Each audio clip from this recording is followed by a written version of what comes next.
The first thing to do in the third stage is obvious. Slide under here and get the extra life. The blizzard attack will take out these annoying bastards too. Then go up the left ladder and get an E-tank, and then back down to the right ladder to take you the rest of the way through the level. Use the jet to get level with Yamato Man's cousin. It'll take you a little longer, but it'll save you ammo you would have used from the Silver Tomahawk or a blizzard attack. These pumps will respond to each other. If you stand on one, it will sink while the other raises. It may make the transitions from one to the other a bit awkward, but if it gets to that point, I say just use the jet to get across. There are two options here. The lower one will require you to blast all these blocks and take out all these little fucks, but the result is exactly the same either way. It makes no difference, so I'd just take the upper path to save some time. When you get here, there are two ways to get by, either by taking the jet under and then back up again, or by using the power adapter to blast through this wall, which is probably easier. Soon after is the boss, this hard hat machine for lack of a better word. He'll weave back and forth across the screen while firing these orbs of energy that either bounce around in a line of 3 slowly or straight ahead faster. The ones that come head on won't even touch you as long as you don't move, and if you position yourself so that one of the bouncy ones goes over you, the others will too as long as you don't move. So if you're stationary for most of the time, this guy is a cakewalk. The blizzard attack works well against him, but the Mega Buster works just as well pretty much, so I'd save the weapon and take him out with the Mega Buster. So now onto the fourth and final stage. Toward the beginning, there'll be these narrow gaps to slide under, but some lead to bad things. Take the second one down from the top, shoot down these guns, slide through again, then use the power adapter to take out both of these blocks. Then slide through here so you can get the E-tank, and then slide back out without taking any damage from these assholes. Because if you don't take out the second block, you'll have to slide right into the gun. Then you'll have to deal with these birds that pop out of these pipes whenever you get too close to them, as well as these guns that surround it. It can make for some pretty awkward positioning. But the Centaur Flash will take care of that. Just make sure that you use it when the birds are visible, otherwise they'll plow right into you when you land on the pipes. Another option is to push these blocks with the power adapter and block them in.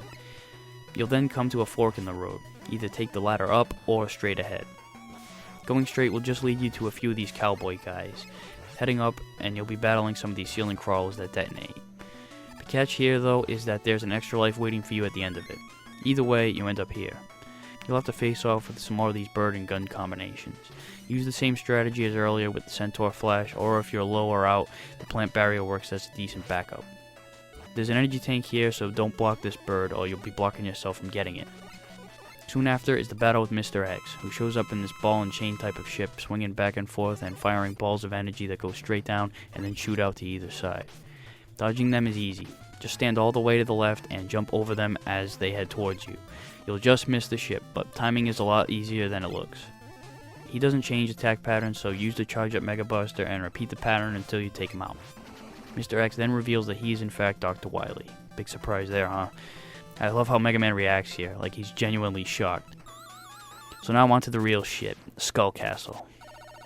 At the beginning of the first stage, use the power adapter to wipe out these blockades near the hard hats. There'll be an extra life hidden in the second one.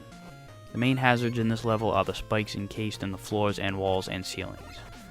You'll also be battling it out with these guys again with the fans blowing you up or down. Be sure to fire when you cross paths with them so your line of fire will hit them, or at the very least protect you from their attacks. After you defeat them, make sure you don't get too close or far away from the fans when you glide yourself across or you'll get spikes up your ass. There'll be a couple of screens worth of mostly spikes. The safe zones both fall pretty much to the center, but you do have to maneuver a bit. And on the third screen, there's an option to take the second route if you fall to the right side of the platform and blow up this block. To get there though, you'll have to start your jet engine before you even cross this gap between the spikes. Otherwise you won't have enough momentum. Now in here, there'll be 2 ladders.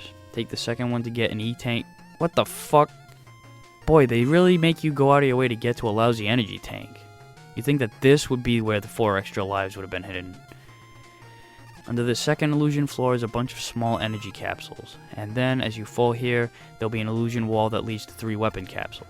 It is worth it, but boy is it a kick in the nuts to get there and discover all these booby traps. If you take the normal route, you'll find yourself in a bit of a how the hell do I get by this shit predicament. Equip the jet, leap off, and start your engine just after you cross the line of the platform and head to the left for safety. Repeat again on the next screen. The boss is a dragon that sends little platforms out they shoot in front of him at an upward arc that you can stand on, and it breathes fire in your general direction. The weapon that is most effective is the Yamato Spear, but you do have to be very accurate with your shots and put yourself in danger by riding the platforms and getting real close to his fire attacks. If you have good reflexes and aim, use this method. Another way is to stand back and use the Silver Tomahawk or Blizzard attack from a distance, but they don't really do much damage. You could also use the jet to line yourself up from against the wall, or charge up your Mega Buster and take one shot at a time while being cautious. At the start of the second level, break open this block on the left to grab an easy E-Tank. Then after some icy terrain and a few pesky enemies, you'll encounter the traditional disappearing and reappearing blocks. Now you have a couple of options here once you figure out the pattern. You can either follow the pattern and slide through here after landing on this block, or you can fire the flame blast into this ice portion of the wall and take another route. If you go this way, you'll just battle some of these guys for a little while. If you head the other way, you'll just battle some of these guys for a little while. The only difference is there's an E-Tank and weapon capsule this way, so it's a little more rewarding to come this way. All that's left is more of these guys throughout the whole level. It doesn't exactly have a wide variety of enemies. Just watch the spiked ceiling when jumping, especially if you use the jet to grab these power-ups. This boss will fire projectiles at an overhead arc pattern while dropping bubbles along the floor, all the while wheeling its way towards you. You can push it back by firing at the bottom portion of it, and firing at the gun will drain its health. Its weakness is the windstorm, which means you'll have to jump up close to it for your attacks to reach it, but it does so much damage that as long as you have a decent amount of health going into the fight, you should be able to take it out with no problem. The third Wily stage starts off in water. These fans are annoying as all fuck. They'll go from suck to blow, pulling or pushing you into the spikes that are conveniently laid out nearby.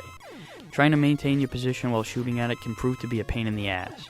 If you can get it down, all the power to you, but the easiest way to take care of this is to fly over all this shit with a jetpack. You'll then enter a teleporter, and as you might have guessed, it's time to take out all 8 Robot Masters again. Here's the locations of each of them. Take them all out using the same weapons as earlier, except this time the Yamato Spear can be used to take out Nightman more easily than the Mega Buster. No boss on this stage after the 8 robots are defeated, you just go right to the last stage. Like in previous Mega Mans, the final stage isn't much of a stage, just a formality before the final fight. There's a weapon capsule at the beginning if you can get to it, a hard hat dispenser in case you want to fill up on some Silver Tomahawk energy, and Flip Top will give you a surprise right before the boss. This huge ass skull tank will leap way up into the air and come crashing down at you before firing off 3 swirling projectiles. Stay close to it after it shoots off the third one, because it'll then jump and you're gonna have to slide to get by it in time. It really does some damage when it lands on you. While it's shooting at you, the Silver Tomahawk works best, but you can use a charged up Mega Buster if you're low on Tomahawks, you can avoid it enough, or have a good number of E-Tanks. One of the reasons you might want to save it is Wily's second form, which is also weak to the Silver Tomahawk. This second form is similar. Wily will jump back and forth, but not to the point where you have to slide underneath it every time, and it only fires off one shot in between. So this form is actually easier to defeat. The third and final form is also weak to the Silver Tomahawk, so be sure to save some of it for this battle at least. For the third game in a row, Wily's spaceship will disappear and reappear in a random spot on the screen while firing. In this case, it'll be 4 of those spiral shots that travel in 4 different directions outward in a circular pattern. Try to line yourself up as best you can to get the Silver Tomahawk to reach him, and at the same time jumping between the spirals.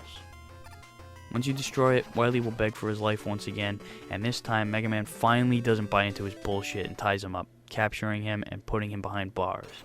Then we get a medley of the Robot Master themes as they each display their attack patterns and the credits roll. I remember thinking at the time when I beat this, that this ending of Wily getting thrown in jail was Capcom's way of closing the series out. It turned out to be the case, at least on the NES anyway, and it was about time for the series to go off in a new direction anyway. The NES was deep into the twilight of its existence, and 6 games in a span of 7 years have taken its toll on the franchise. Mega Man 6 is a pretty good game overall, but the problem is that we've seen this all before. Not much new is brought onto the table. Things needed to be shaken up, so Mega Man 7 would come out for the Super Nintendo, and a whole new series called Mega Man X would surface for the console as well. The 8-bit Mega Man games would resurrect years down the road when the 9th installment came to fruition 15 years later, and just recently the 10th. And in between was a fucking mammoth's worth of spin-off series and sequels upon sequels within. Some were better than others, but for me, there's nothing quite like the classic series. So that wraps up this edition of Aqualung's Game Reviews. See you next time.